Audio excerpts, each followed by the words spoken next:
Oh, okay. Okay, I'm sorry. Oh, that's okay. Well, you said salvation from sin. Mm-hmm. Our salvation isn't from sin. We repent of our sin. Our salvation is from the punishment for our sin. Okay, when we sin, we're sentenced because of our sin. We deserve death. Mm-hmm. Okay.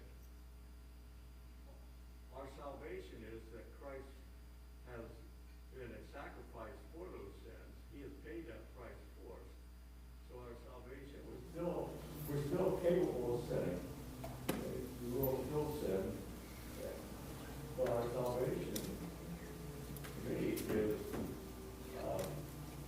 fact that we're not going to be eternally punished for that sin, but we are going to be taken to be with the Lord. Mm-hmm. Yeah, I agree with that. I suppose I really need to just detail a little bit more because in my thinking, yes, we're not being saved from sin itself because we're always going to be tempted and we can always sin. But I think the majority understands, I hope that what I'm implying is that we're saved from the result of sin, you know. Sorry, I misunderstood. No, that's okay. I mean, I didn't really clarify, but that's sort of my implication. Of course, I know that we can still sin, and even after we become Christians, that's 1 John. He says, if you say you don't sin, you're a liar. But in my, the way I'm thinking is we definitely are saved from sin, but not in the sense that we can never sin or that we'll never be faced with sin or the temptation to sin, but rather that, from the punishment, like you said. But I will definitely clear that up from now on because that's important that I do that. Thank you. Anybody else? Yes, Charles. Well, I guess another way of expressing it would be, the wages of sin is death, Mm-hmm. and we're saved from that death. Mm-hmm. So, He washes away our sins. And so in that sense, we are saved from the fate that sin dealt with. Right. Yeah, I think we're all in agreement just the way we're saying it, right? This happens a lot in this class. Different ways to express it. Yeah, absolutely. The Bible expresses it differently. Yeah, I agree. Anything else? Okay. Alrighty, now let's move on to 33. They answered him, "We are Abraham's descendants and have never been in bondage to anyone. How can you say you will be made free?" Well, they can't be talking about the people of Israel or the Jews in general because they had been in bondage before. I mean, God saved them from Egyptian bondage. They were in Babylonian captivity. I know there was another one that I can't remember off the top of my head. But I think probably what they're saying, though, is that I personally have never been in bondage. They themselves had never been in bondage to anyone. And so this statement that you shall know the truth and the truth shall make you free is absurd to them because, hey, we're Abraham's descendants and we've never been in bondage to anyone. I don't know. The way it's phrased, it just seems like they've forgotten that the children of Israel were ever in bondage. Yeah. Well, they were under the Roman rule and were rebelling against it. Mm-hmm. They had not assimilated the Roman rule and accepted it. And so they were under a form of bondage Yeah. even as they spoke. I've often wondered about this passage if they were in denial or if they were trying to have it both ways and say, spiritually, we've never been in bondage because we're Abraham's seed. Yeah, that might be it But too. we're not going to talk about it being spiritual when you say it. It's like, I don't know exactly what they were trying to do there, but it doesn't, that dog don't hunt. No, that's a good expression. Oh, man. Any additional thoughts? Well, this kind of makes me think about Romans 6, where it says in verse 16 and then 18 and 19, "Do you not know that you present yourselves slaves to obey, that you are that one slave whom you obey, whether of sin leading to death or of obedience leading to righteousness? And having been set free from sin, you became slaves of righteousness. I speak in human terms because of the weakness of your flesh, for just as you presented your members as slaves of uncleanness and of lawlessness leading to more lawlessness, so now present your members as slaves of righteousness for holiness." I think humans, we don't have the ability to really free ourselves. People think if I don't obey God, I'm free to do whatever I want to do. And you're Satan and you live the same, you don't realize it. And you can't free yourself from that until you know the truth. Well, the reason the truth can make you free is because you don't realize you're a slave once you know the truth. Yeah. That's a good thought. Romans 6, 18 and 19 is the reference that she gave. saying that, people really aren't they don't have the power to free themselves, and that's why it's important that we know the truth, because then that truth helps us to understand we are in bondage and how to get out of that bondage. That's a really good thought. Mm-hmm. How much bondage they're under. Yeah, that's true. Because they're physically in bondage to the Roman Empire, but they're also spiritually in bondage to their traditions and ultimately to the devil because of, But they weren't even loyal to their traditions. No, not always anyway. They would change it up and yeah, it was, we see that in the world today too. But despite that, we know that the truth will help us to, it's kind of like that whole instant, the situation with Adam and Eve, having eaten that fruit, now they realize right from wrong. That's sort of what happens when a person comes to understand New Testament scripture. They come to understand the weight of sin, and that the only way to remove that weight is through Christ. That's the truth that makes people free, because knowing that means they're no longer have to be slaves to sin, but as Romans 6:19 says, slaves to righteousness. So even if they were made free, they'd still be slaves, but in a good way, I guess. Slaves to do good. Anything else? Okay. 34, Jesus answered them, "Most assuredly I say to you, whoever commits sin is a slave to sin." Well, look at that. We're just talking about that, aren't we? "And a slave does not abide in the house forever, but a son abides forever. Therefore, if the Son makes you free, you shall be free indeed." Jesus did not leave them any doubt that he was talking about freedom from sin. And as we're just discussing, everyone is a slave to sin in the world, no matter what their social status may be, and they are either slaves to sin forever, or they are freed from sin and slaves to righteousness. Every time we engage in sin, it can cause us to become a slave to it, but knowing the truth and abiding in it can help us be free. That's why it's important, and I try to do this to encourage not only those who need to be baptized, but also Christians who need to come and be forgiven of sin, because sometimes we need encouragement when we're facing sin that is very difficult to overcome. We need people on our side. We know that God is on our side, but it helps to know that there are people here, the church is here to help us, encourage us to do what is right. Now, in verse 35, Jesus illustrates the difference between a slave and a son. A slave belongs to the master, and he or she is not a permanent member of that household. However, the son is, and he is the heir. If he decides to free his slaves, they will be free. And that's exactly what Jesus came to do. He came to set the human race free from sin, and better yet, he made it possible so that we could be adopted as sons and daughters, so that we could be in that house. Wonderful. Verse 37. "I know that you are Abraham's descendants, but you seek to kill me, because my word has no place in you. I speak what I have seen with my father, and you do what you have seen with your father." They answered and said to him, "Abraham is our father." Jesus said to them, "If you were Abraham's children, you would do the works of Abraham. But now you seek to kill me, a man who was told or has told you the truth which I heard from God. Abraham did not do this. You do the deeds of your father." Then they said to him, "We were not born of fornication. We have one Father, and that is God." Who do you think Jesus is referring to? Who was the father of these sinful men? It wasn't God. Yeah, it was Satan.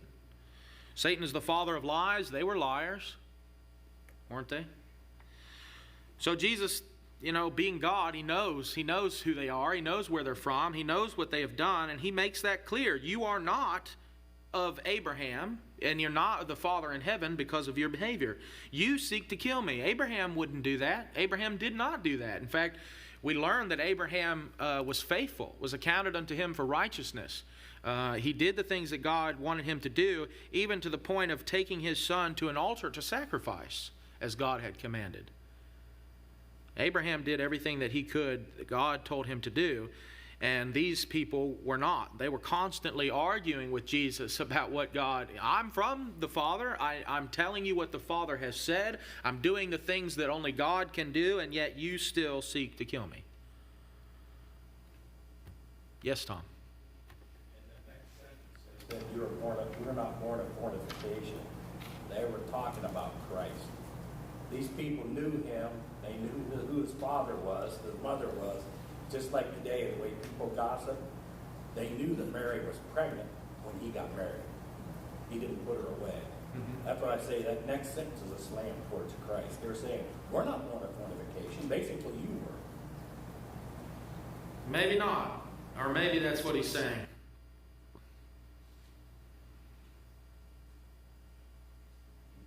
I mean, if you understand what fornication is, I mean, it implies that something had been done that was wrong to pervert their status. You know, if they were, if they were blended in with, enemy doctrine or what other religions or whatever, that they would have been born of fornication. I wouldn't put it past them to be insulting Christ at this point because they'd done it plenty of times before. Any additional thoughts? Yes. I think it is possible that they knew his background, that maybe slammed against him. I don't know. But also, when they're saying, we were not born of fornication, we're faithful Jews. And if you recall, many, many times, Jewish people were led astray into having relations with women they weren't supposed to have relations with. And this was a form of fornication. And so they're saying, no, we're not like the Samaritans. We're not this right. We're faithful Jews. We're Abraham. Yeah, that makes sense. If our fathers had been involved in fornication, our forefathers had done that, we'd be Samaritans, but we're not. So that's part of what they're talking about. They may also be. I lean more toward that thinking. I just don't say it as eloquently as you do. They may also be saying something about Jesus and how, he came from a virgin birth, but they didn't know his origin. So it could be that as well. Because some of these people, they didn't travel around that much. And so they may have, some people who may have known him as a boy, they don't have. It's hard to say.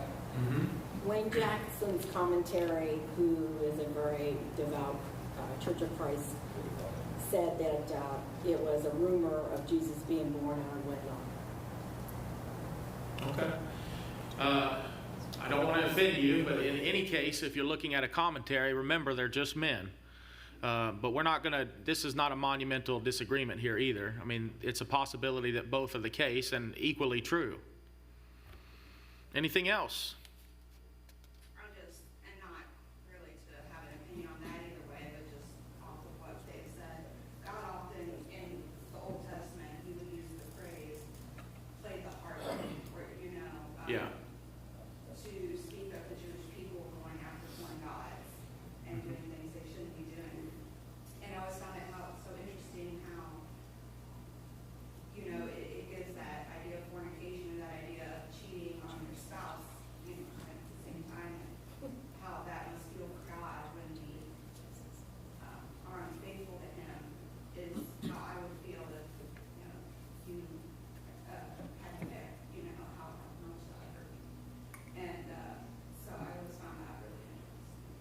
Yeah, I would say that the multiple times that they were punished or, in slavery or bondage was because of that, because of their fornication in a spiritual nature with the gods of other people, which Jesus, or I think you mentioned, God condemned very early on. Don't mingle, don't go in there and marry these women, don't do that. And I guess if you're just reading that, you don't know what the future held, it might seem strange. Don't go and marry other women from somewhere else. Well, that's weird, God. Why? Well, it's because he knew what would happen. He knew that they would engage in these sinful things and bring their religions over. Yeah, we have examples. We have examples where the men would find a woman and she would become proselyte. She would adopt the Jewish faith. Well, Ruth is a prime example. We have examples where it wasn't that God was saying ethnically, don't mingle with these people. He was saying religiously, don't allow them to lead you astray. If you marry a woman who's worshiping Baal, she'll get you to worship Baal. She has to become one of my followers for you to marry her. He didn't say she couldn't become. He just says, as long as she's an idol worshiper, have nothing to do with it. Oh, yeah. And that's important to because of the culture we've come through, it's important for us to know, God was not being a racist. God was being very forceful about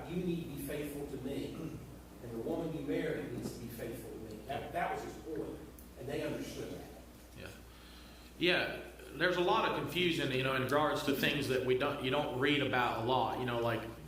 How many people over the years, over thousands of years, became proselytes or whatever. And we know that there was a law for these people too, but there was a huge emphasis on preserving the promise that God had made to Abraham. And so that had something to do with it. If they go and they mingle with all these foreign nations, and eventually they're through and through sin, then what? God would start over anew, or what? Well, he avoided that by punishing them and, bringing a faithful, generation of people from bondage or whatever. I suppose when after Babylon, the final Babylonian captivity, I don't know how faithful the people were, but they were definitely in a better frame of mind than before, just a bit lazier. Any additional thoughts? Okay. Where are we here? 42, right? Yes. Jesus said to them, "If God were your Father, you would love me, for I proceeded forth and came from God, nor have I come of myself, but he sent me. Why do you not understand my speech? Because you are not able to listen to my word. You are of your father the devil, and the desires of your father you want to do. He was a murderer from the beginning and does not stand in the truth, because there is no truth in him. When he speaks a lie, he speaks from his own resources, for he is a liar and the father of it. But because I tell the truth, you do not believe me.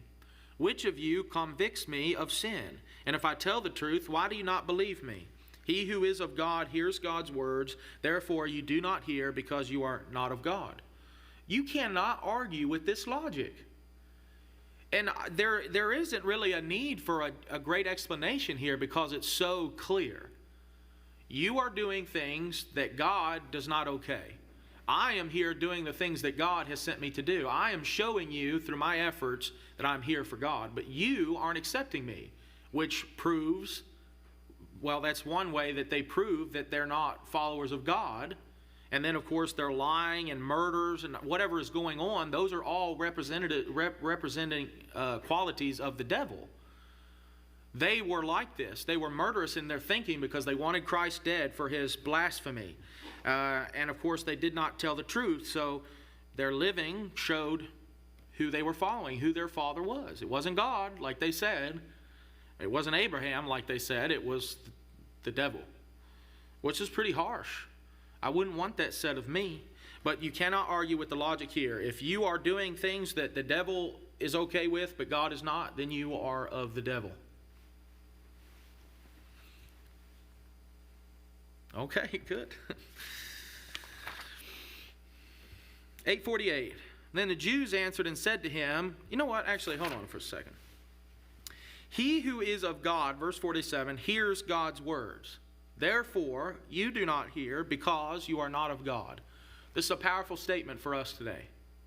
Because if we know about the truth, if we know of God's word, but we don't listen to it, we don't study it, we don't make it a normal part of our lives, are we of God? No. We need to remember that. I mean, if you think about it from our perspective, if somebody called themselves my apprentice, I've been an apprentice as a preacher before, so I know it's possible, but let's say, a young man wants to study under me or whatever. I'm going to require certain things of him, and if he doesn't do those things, am I going to assume that he really wants to be my apprentice? Or that he is? No, if he's not doing what he's required to do. The same applies to Christianity. We can't be of God and not do the things that God has commanded. Dick? What's the world we live in today? There's all kinds of things being taught and preached and said. Those aren't of God. Mm-hmm. And yet, if you tell them that, you have a war on your hands, so to speak. Oh, yeah.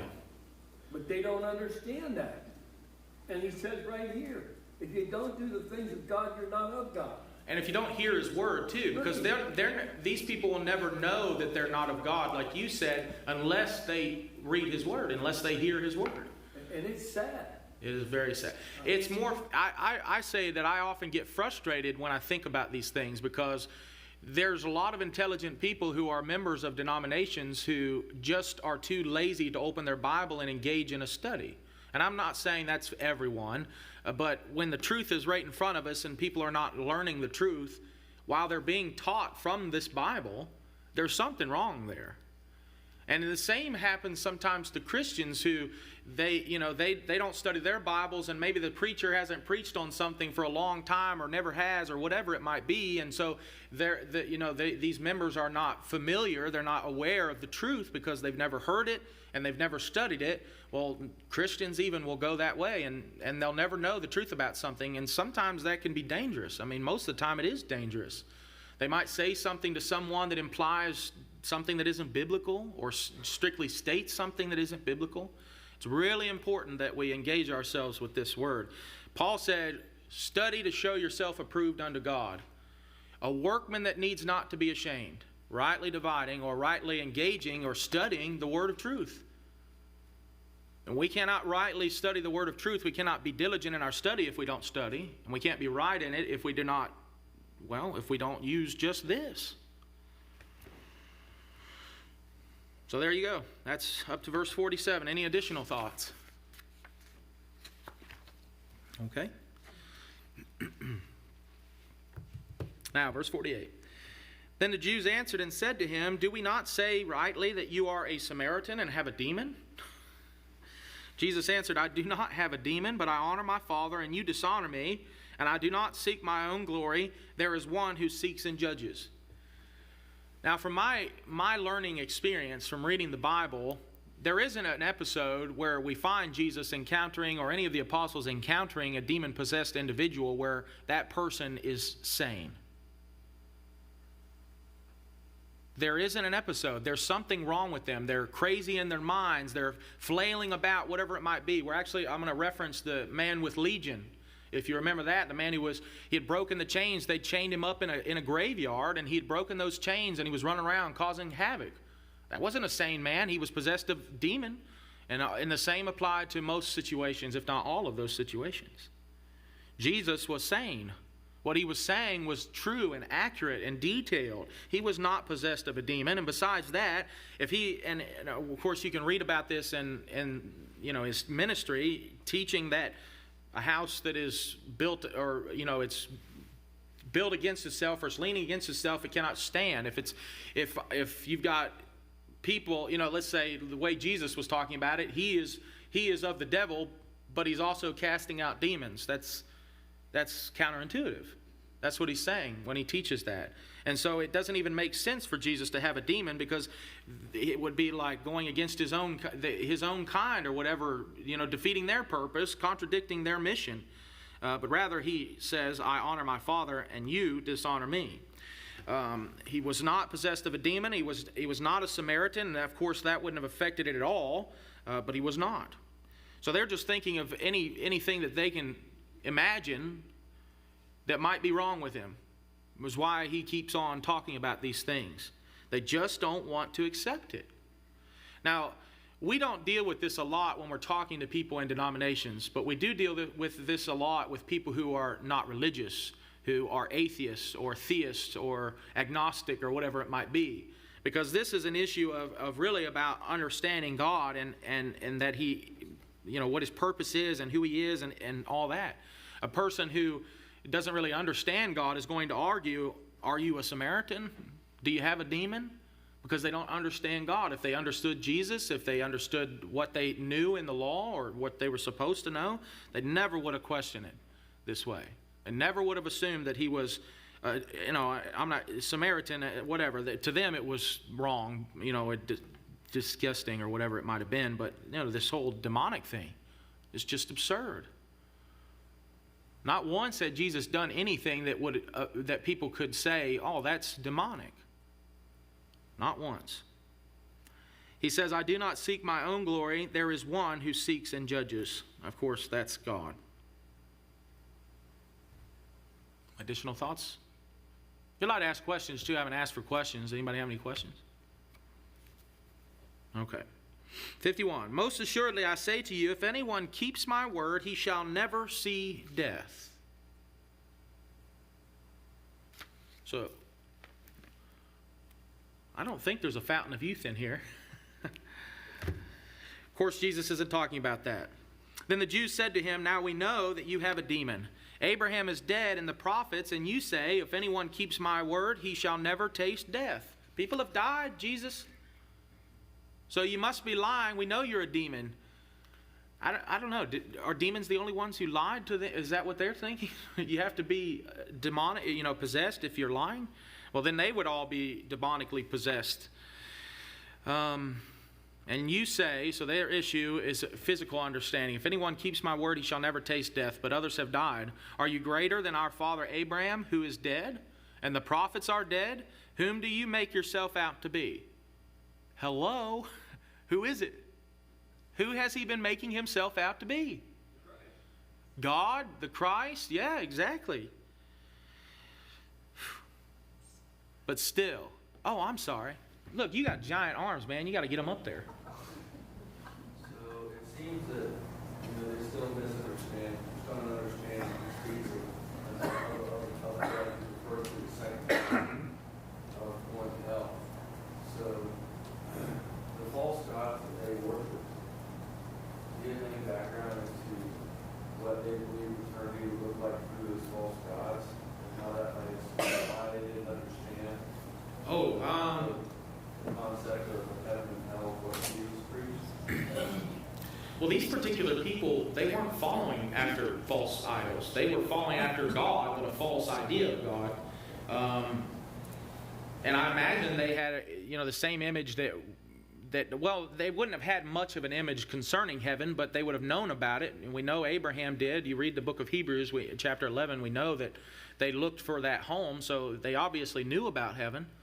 But the issue here is more, I don't know, and I know it is a misunderstanding because of lack of knowledge, but at the same time, it's arrogance.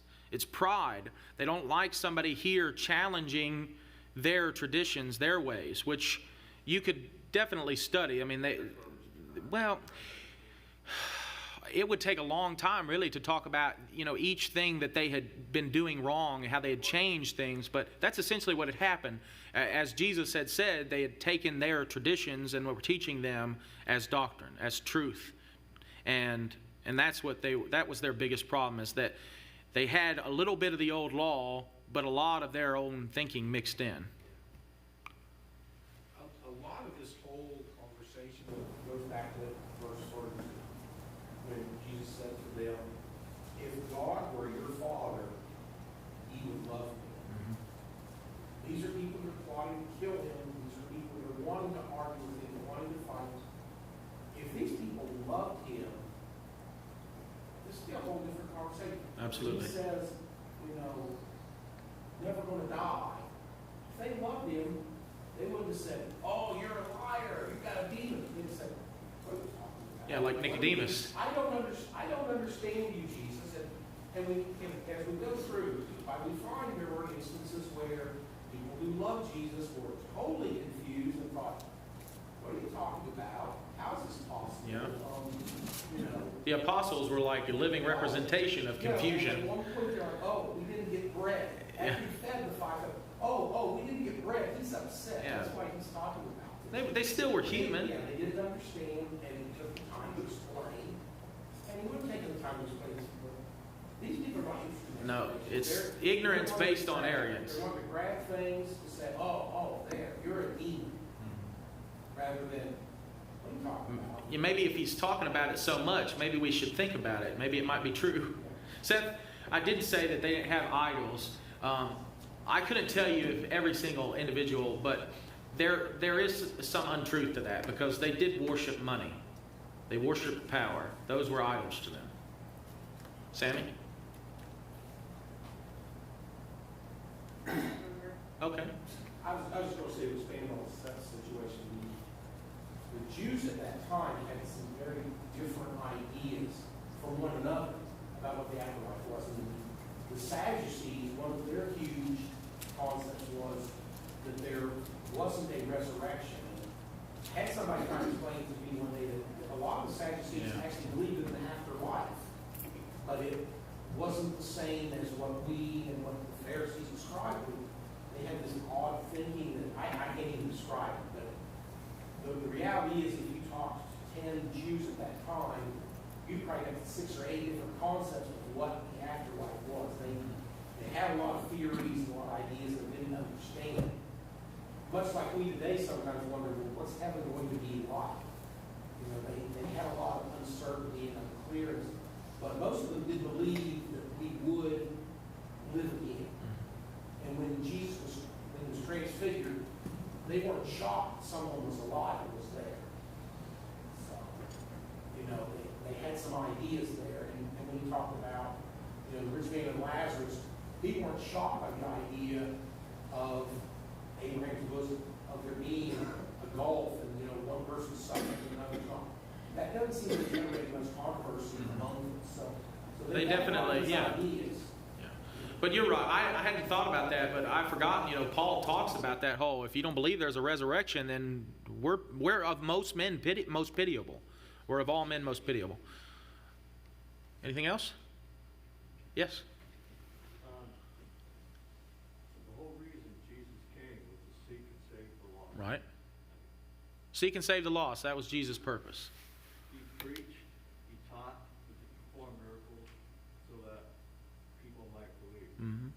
So the whole situation here is people who just don't believe he is the Son of God.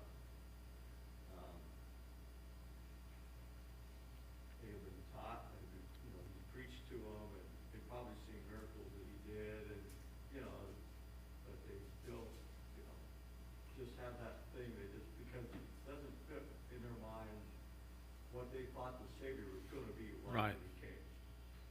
So it just doesn't, and they can't get over that God isn't going to present himself the way you think he should be. God's going to present himself the way he wants it. Yeah, the best way. So, the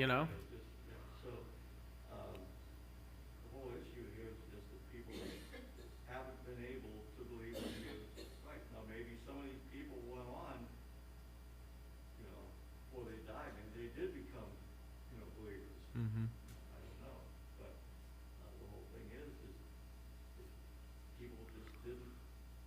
They didn't like what Jesus looked like, really. Some people believe. Yeah. Some people did. Some people didn't know. They thought they might be. So they're up in the air over it. Right. So he's saying that, Jesus didn't fit the image that people had for him.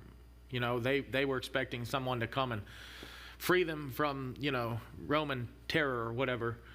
But that wasn't what Jesus came to seek and save the lost spiritually. And they just weren't, some of them just weren't ready to accept that. Maybe never were. Many today, like we talked about last week, many today they don't accept that. They just don't like the way Jesus came. They would have preferred something else. Yes, Dick? We live in a world right now where if you don't like the religion you're going, you can find something somewhere else. Yeah. It's sad. Yeah. But, I know growing up, I didn't know what it was all about until I met Sandy. I thought everybody could go worship wherever they wanted to. Mm-hmm. But how can that be? It can't. How can that be? How can there be so many different beliefs and religions in the world and they're all going to the same place? Right. They can't all be right. Right. That does not make any common sense whatsoever. You're right. It doesn't. And Jesus tells us that. Yeah. You shall know the truth. People just don't know the truth. Anything else? Okay, we probably have about 3 minutes.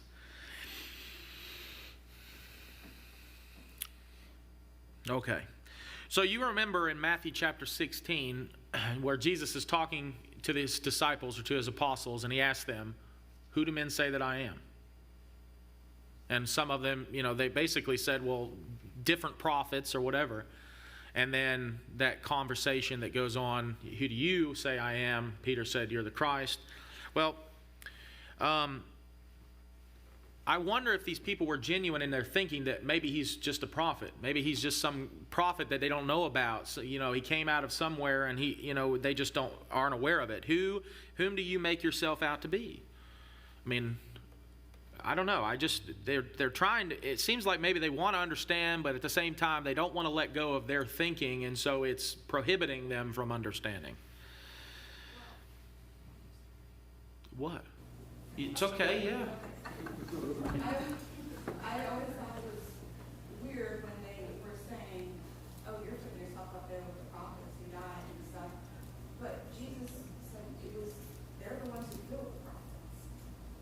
Yeah. They're people, not people. For the same reason, too. Right, so it's like, even if he was a prophet, they wouldn't like them. Yeah. That's true. Nope, they wouldn't have. And that was, that's you read, maybe one day we'll do a study on the prophets and, the minor prophets especially, because that's just all of the things that the people were doing for the last, for the 1,000 years or so before Christ came. And there's just a lot of awful things they were doing, and these prophets coming along and trying to get them to stop it and avoid punishment, and yet they would kill them, stone them in the streets, they would murder them, and continue teaching what they wanted to, and that's how it was.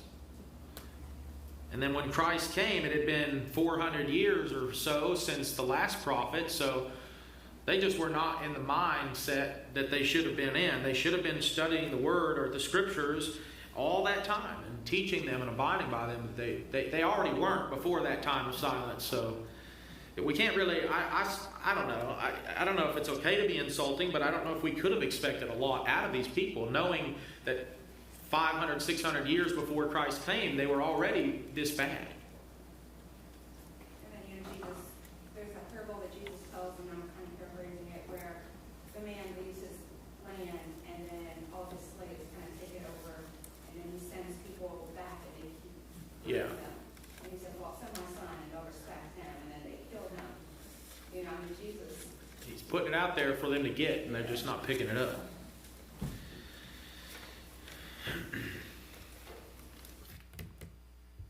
And Verse 58, you find out what kind of, 58, 59, you find out what kind of people they are. yeah.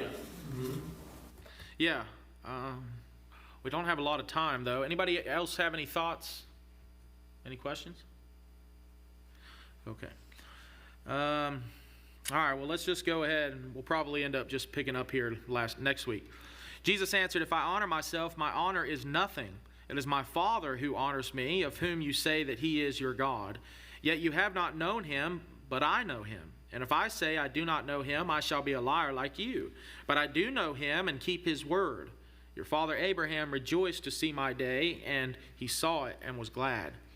So we go back, a few chapters where Jesus says, if I'm a witness of myself, I am a witness of myself. Well, if he comes here and, he's like, oh, I'm, whatever, I'm great and glorious and I need to be exalted, but there's no one who can vouch for him, there would be an issue. But the Father does, and the things that he is doing proves where he came from, and so they're just not picking up on these little details that prove that he is who he says he is. And he makes a great point. If I honor myself, my honor is nothing, but it's God or my Father who honors me, so on. We'll talk about it next week. Thank you.